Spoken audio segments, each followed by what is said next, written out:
ಎಲ್ಲ ದುಡ್ಡು ನೀವೇ ತಿನ್ನಬೇಕು ಅಂತ ಅಂದ್ಕೊಂಡ್ರೆ ಅಟ್ ಒನ್ ಪಾಯಿಂಟ್ ನಾವು 4 ಜನ ಪಾರ್ಟ್ನರ್ಸೂ ಹೋಟ್ಲ್ ಹತ್ರ ಯಾರೂ ಇದ್ದಿದ್ದಿಲ್ಲ.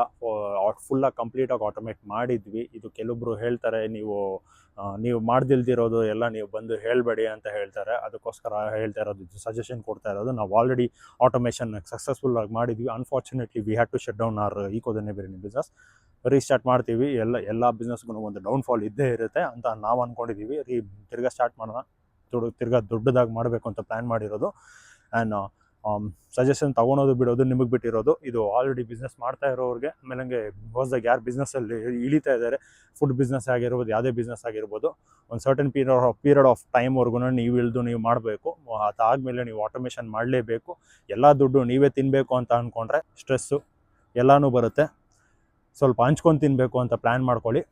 ನೀವು ಚೆನ್ನಾಗಿರ್ತೀರಾ, ಪೀಸ್ಫುಲ್ ಆಗಿರ್ತೀರಾ. ಇದು ನನ್ನ ಸಜೆಷನ್ಸು. ಯಾರ್ಯಾರು ಬಿಸ್ನೆಸ್ ಮಾಡ್ತಾ ಇದ್ದಾರೆ, ದೊಡ್ಡದಾಗಿ ಏನು ಮಾಡಿಲ್ಲ ಅಂತ ಅಂದ್ಕೊಂಬಿಡಿ. ನಾವು ಆಲ್ರೆಡಿ ಮಾಡಿ ಇದಕ್ಕಿಂತ ದೊಡ್ಡದಾಗಿ ಮೇಲೆ ತಗೊಂಡು ಹೋಗ್ತೀವಿ ಅಂತ ಪ್ಲ್ಯಾನ್ ಮಾಡಿರೋದು. And see you guys in the next video. Super.